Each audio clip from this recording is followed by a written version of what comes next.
Siempre he conversado con ustedes de las leyendas y la actitud que tienen los seres humanos de aceptar con poca crítica las leyendas, los cuentos y las pamplinas de sus congéneres. El personaje de Jesús no ha estado exento de esas leyendas. Principalmente en la época que mencionan algunos como la época del silencio de la vida de Cristo, de los 12 años a los 30 años. Básicamente las especulaciones en esa época de la vida de Jesús parten de la profunda ignorancia de cómo era la vida familiar del judío y de Israel, pero también parten del nulo conocimiento que hay sobre lo que significa la obediencia pasiva y activa de Cristo, el sometimiento del Maestro a la voluntad del Padre, o sea, el testimonio bíblico fehaciente de que Cristo vino a la tierra como segunda persona de la Trinidad a sujetarse al Padre y a obedecer los mandatos del Padre, lo cual consideraba gran regocijo para él. Yo he venido aquí a hacer la voluntad de mi Padre. Por lo tanto, lo que se hace más bien es especular desde la perspectiva del desconocimiento cultural y bíblico de Israel. Por ejemplo, en una ocasión leí un libro, o un extracto de ese libro, donde indicaba que Cristo en ese periodo de tiempo de silencio se movió a Egipto. No sé cómo llegó allí, pero está bien. Y allí había un tipo de escuelas, las cábalas, donde él aprendió todas las artes mágicas que posteriormente practicó en Israel. ¿Cuál es la base histórica de esa pamplina? Ninguna. De ninguna clase. No está dentro de los estudios históricos serios, no llevan una rigurosidad desde el punto de vista científico e histórico, sino una especulación con la intención peyorativa de disminuir la persona y el ministerio de Cristo. Cuando Cristo resucita, pasan 40 días antes de su ascensión. El testimonio bíblico no es concienzudo en relación a las actividades de Cristo en esos 40 días. Por lo tanto, el mormonismo, esos muchachos, plantean algo muy interesante. Quiero que me acompañen a Hechos, capítulo 1, y vamos a leer los versículos del 6 al 11 en esta mañana del Señor. Hechos 1, versículos del 6 al 11. Dice así la palabra de Dios. Entonces los que se habían reunido le preguntaron diciendo, Señor, ¿restaurarás el reino a Israel en este tiempo? Y les dijo, no os toca a vosotros saber los tiempos o las sazones que el Padre puso en su sola potestad. Pero recibiréis poder cuando haya venido sobre vosotros el Espíritu Santo, y me seréis testigos en Jerusalén, en toda Judea, en Samaria y hasta lo último de la tierra. Y habiendo dicho estas cosas, viéndolo ellos, fue alzado y le recibió una nube que lo ocultó de sus ojos. Y estando ellos con los ojos puestos en el cielo, entre tanto que él se iba, He aquí se pusieron junto a ellos 2 varones con vestiduras blancas, los cuales también les dijeron: varones Galileos, ¿por qué estáis mirando al cielo? Este mismo Jesús que ha sido tomado de vosotros al cielo, así vendrá como le habéis visto ir al cielo. Oramos. Señor bueno, gracias te damos. Gracias por el privilegio de exponer tu palabra. A nosotros que somos indignos de estar parados aquí. Escóndenos bajo la sombra de la cruz y que tú seas proclamado.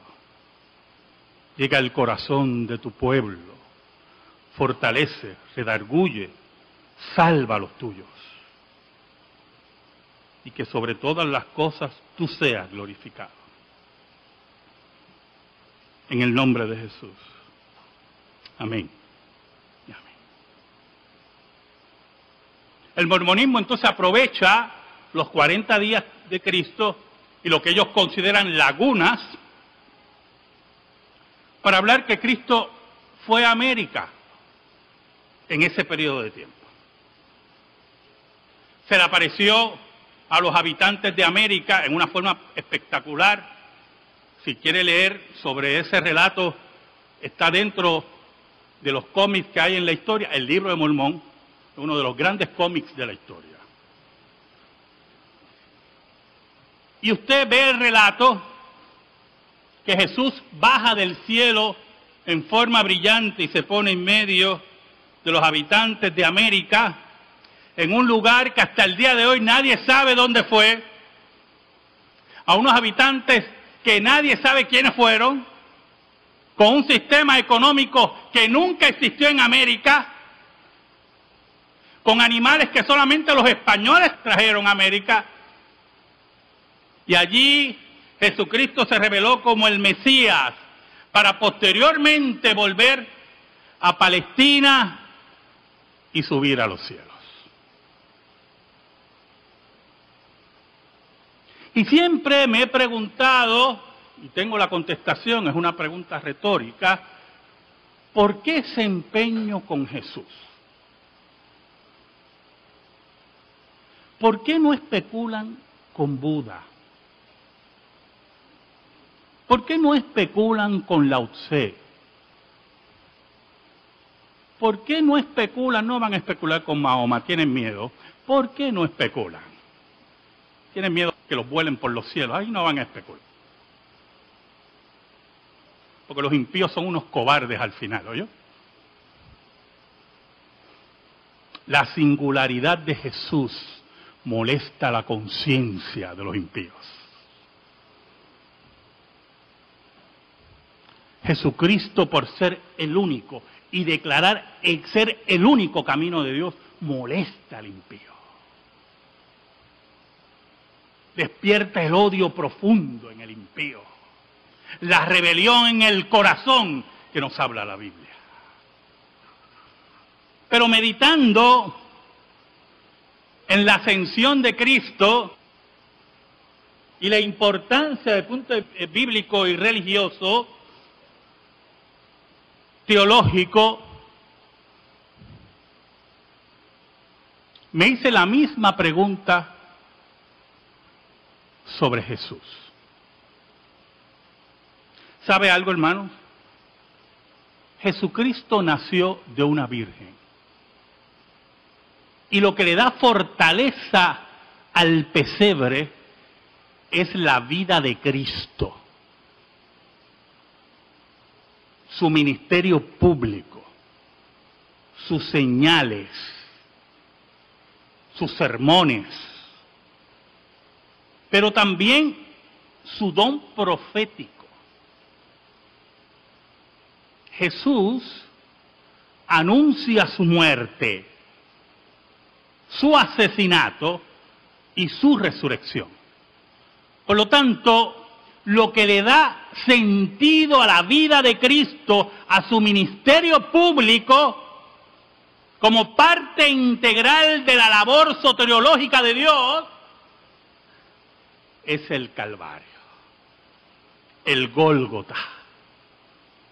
en el Gólgota se cumple la profecía de Cristo que iba a ser apresado y asesinado. En ese sentido, el pesebre significa que Cristo vino con un propósito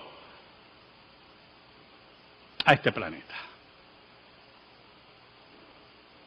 Pero hay otro problema. Como hablaba Cristo, como predicaba Cristo, como enseñaba Cristo, podía ser predecible que lo asesinaran. Por lo tanto, la tumba vacía, tercer paso, le da el sentido al Gólgota. Es en el Gólgota donde Cristo lleva nuestros pecados. Pero cualquiera puede decir que muere en una cruz o en una silla eléctrica o por inyección letal, que muere por pecadores. Es la tumba vacía la que le da sentido a la cruz. Y al darle sentido a la cruz le da sentido a la vida pública de Cristo. Y la vida pública de Cristo le da sentido al pesebre. Pero ¿qué pasa? Yo meditando en la ascensión, ¿por qué es importante que Cristo subiera a los cielos?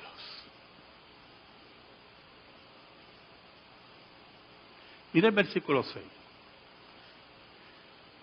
Entonces los que se habían reunido le preguntaron diciendo, Señor, ¿restaurarás el reino a Israel en este tiempo?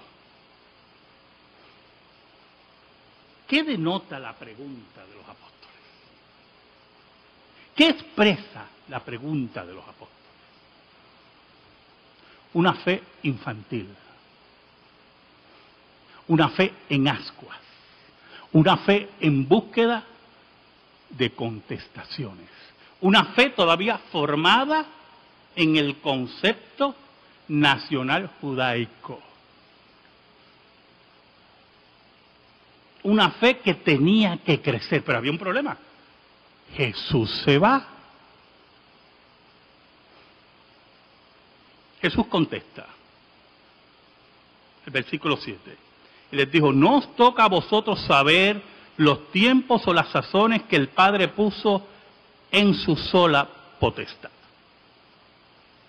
No era la hora de desenvolver todo el plan de Dios ante ellos. No era el tiempo de madurar inmediatamente. Yo no sé, me imagino que a ustedes le han dicho, no sé, que si usted pone un aguacate en el microondas, yo no sé, algo así, se madura rápido. Yo nunca he entendido eso. Como un proceso natural se acelera con un microondas. Y yo nunca lo he hecho porque yo creo que va a saber a algo terrible. Por no decir que debe saber a demonio. Acelerar el proceso, ¿verdad? Porque los procesos, esa es la importancia de los procesos.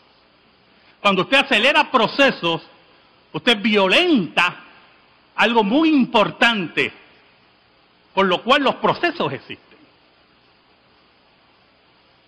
Por eso la sexualidad se enmarca dentro de la Escritura, ¿dónde? Dentro del matrimonio. Para la reproducción y la satisfacción de la pareja que se ha comprometido ante Dios. Porque si usted acelera ese proceso y usted violenta ese proceso, vamos a ver lo que estamos viendo. Por lo tanto, los procesos son parte integral del plan de Dios. Dios es un Dios de procesos, de órdenes, en el cual va poniendo los bloques en su lugar para que veamos formado ante nosotros el gran plan de Dios y toda su gloria. Por eso en el versículo 8 Jesucristo dice, pero recibiréis poder cuando haya venido sobre vosotros el Espíritu Santo, y me seréis testigos en Jerusalén, en toda Judea, en Samaria y hasta lo último de la tierra. Era el poder de enfrentar a la muerte, porque la palabra testigo ahí es martirio. Ser mártires, ¿oyó? No era testigo que vieron algo. Sí, ellos vieron algo, pero la consecuencia de ser mártires de eso. Recibirían también el Espíritu de Dios que los iba a enseñar, que iba a recordar las palabras de Cristo. Si usted me acompaña a Juan, capítulo 16, versículos del 5 al 11, mire cómo se expresa Cristo. Pero ahora voy al que me envió, y ninguno de vosotros me pregunta, ¿a dónde vas? Antes, porque os he dicho estas cosas, tristeza ha llenado vuestro corazón. Ellos no querían separarse de Cristo. ¿Quién se quiere separar de Cristo? Es una imbecilidad separarse de Cristo. Fuera de mí nada podéis hacer.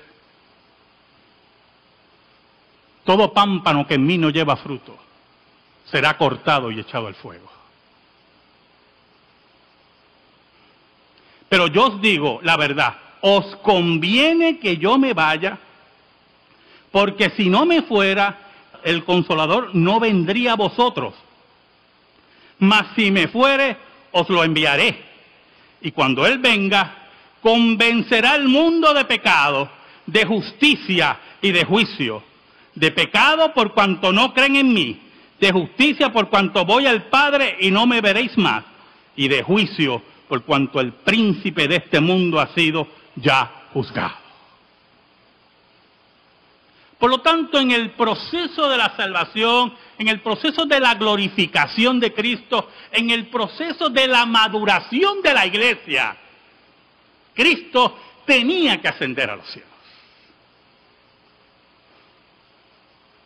Era la expresión de Dios, era el acento de Dios, diciendo que Cristo había triunfado y había sido sentado a la diestra de Dios como rey sobre todas las cosas, esperando que todos sus enemigos sean puestos como estrado de sus pies.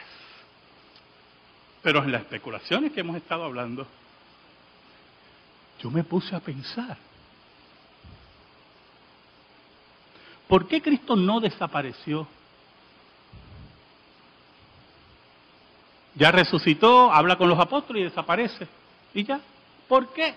Tiene que ascender a los cielos. Desde el punto de vista de la especulación, imagínese si Cristo hubiera desaparecido. Los especuladores de las cábalas y de Cachemira y de América y de yo no sé de qué más, imagínense lo que se hubiera inventado. Es con el testimonio bíblico, y hay una secta islámica, que enseña que Cristo no murió en la cruz, que se desmayó. Tremendo desmayo. Entonces, como en aquel tiempo no había mucho conocimiento médico, pues la gente creía que se había muerto. Y lo pusieron en la tumba, pero con el frío de la tumba revivió. Aunque tenía un hueco aquí, otro hueco acá, un hueco en los pies, en cada pie, una herida aquí, se pudo levantar. Todos los que se han cortado aquí un pie un poquito saben que usted no puede ni casi caminar, pero él podía caminar. Había una piedra gigantesca, ¿verdad? Con un sello romano. Y esta secta nos dice que Cristo se levantó por el frío de la tumba, movió la piedra, una piedra de toneladas, estaba envuelto, ¿verdad?,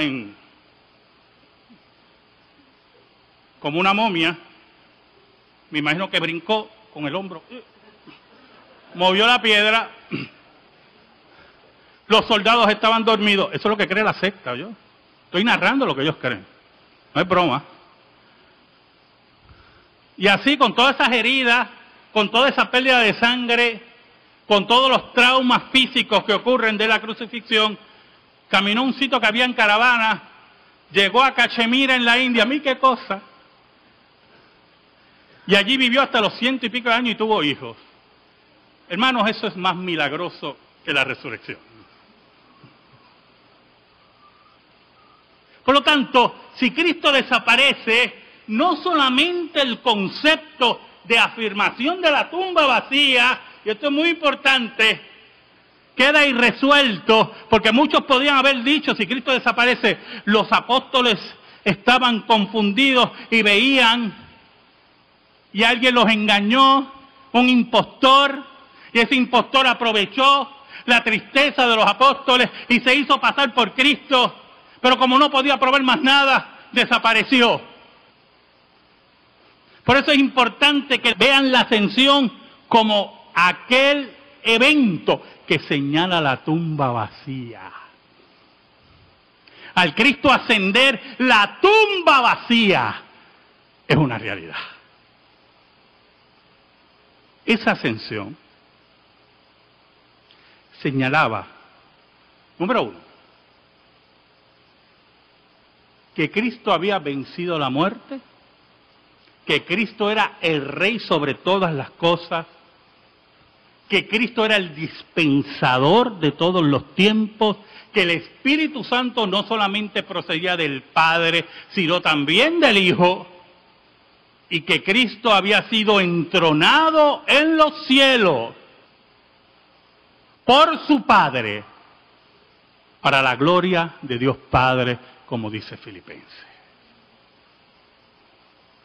Por eso esos hombres sabían que Cristo tenía que subir a los cielos para que el Espíritu de Dios bajara y los convirtiera en poderosos testigos, y que el Espíritu le enseñara y los llevara a la madurez que la iglesia se dirigía, para que el Evangelio fuera proclamado en forma correcta por los apóstoles. En el versículo 9 dice, y habiendo dicho estas cosas, viéndolo ellos, fue alzado y le recibió una nube que lo ocultó de sus ojos. No solamente para ellos era el Cristo verdadero, sino que la ascensión le demuestra a ellos que no estaban confundidos, que no había un impostor entre ellos, sino que Cristo verdaderamente había vencido la muerte. Pero no solamente eso, que ellos no iban a estar huérfanos, que el Espíritu de Dios, como dijo Cristo, no los voy a dejar huérfanos, sino que enviaré el Consolador. Ellos estaban seguros que el Espíritu de Dios vendría sobre la iglesia. Ahora, es interesante el versículo 10, por algo, porque el versículo 9 dice que Cristo ascendió a los cielos. Debe haber sido un evento increíble, ¿oyó? Los discípulos hablando con él, y él empieza a subir, ellos se quedan mirando, y dice la Biblia, el versículo 9, que una nube lo ocultó, ¿verdad que sí? Pero el versículo 10 dice, que me llamó mucho la atención, que se quedaron mirando, aún después que la nube los ocultó. Un reflejo normal. Los que fueron aquí niños y los llevaron al parque, por lo menos en mi época era el Luis Muñoz Rivera, ¿verdad? Ahí era que me llevaba mi padre. Me compraba siempre un globo de helio y siempre el globo salía volando tarde o temprano. Y yo me quedaba mirando el globo llorando, esperando, ¿verdad?, con el lloro convencer a mi padre que me comprara otro. No me lo compraba, pero me quedaba mirando con la esperanza de alcanzarlo, no perderlo de vista, por la empatía como niño que había creado. Esto es muy diferente, ¿oyó, hermano? Los apóstoles estaban maravillados, llenos de asombro. El Cristo que ellos adoraban, el Cristo que ellos oyeron, el Cristo que les enseñó, es el Cristo triunfante que nunca mintió. Por eso se quedaban mirando a los cielos. Mira el versículo 10. Y estando ellos con los ojos puestos en el cielo, entre tanto que él se iba, aquí se pusieron junto a ellos 2 varones con vestiduras blancas. Por lo tanto, todo era un evento maravilloso y milagroso. Y allí ellos mirando al cielo, viendo la consumación y la intervención de Dios por el triunfo de Cristo sobre todas las cosas. El versículo 11 se repite una promesa.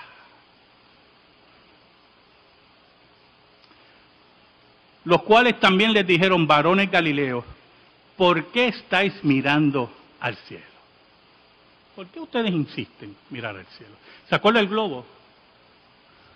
Yo insistía mirando al cielo y lloraba, miraba así con el reojo, me acuerdo como ahora, yo. A ver si papi me compraba otro globo, no se movía.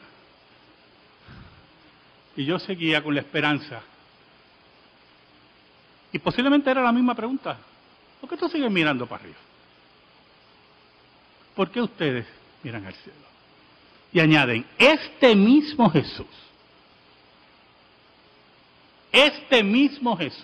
no otro, no un impostor, no el de Cachemira, del cuento de los sectarios, este mismo Jesús, que ha sido tomado de vosotros al cielo, así vendrá como lo habéis visto ir al cielo. ¿Sabe algo? Nunca se olvide lo que hemos proclamado desde este púlpito. Dios es un Dios de vivos. Dios es el Dios de la vida, como dice Primera de Juan. La vida se nos manifestó y la tocamos y la oímos. Solamente esperamos que regrese el vivo. Cuando usted oye en la tristeza y en la confusión de las personas, de la muerte de sus seres queridos, y dice, no, yo sentí que mami me visitó anoche, o papi me visitó anoche, yo no sé quién los visitó. No crea esas tonterías, porque los muertos están. Pero Jesucristo venció la muerte y está entronizado a la diestra de Dios Padre. Y un día, el que está vivo, el que reina sobre todas las cosas, volverá al planeta Tierra. ¿Sabe algo? Nosotros podemos esperar, porque Él está vivo.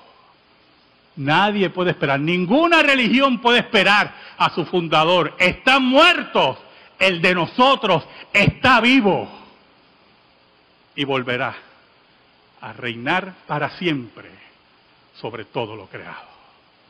Amén. Gracias te damos, Señor. Tu palabra eterna que no se equivoca y tu príncipe que reina sobre todas las cosas, a Él solamente adoramos. Que esa palabra, Señor, quede incrustada en nuestra vida por el poder del Espíritu Santo. En el nombre de Jesús. Amén. Amén. Estamos en silencio, hermano.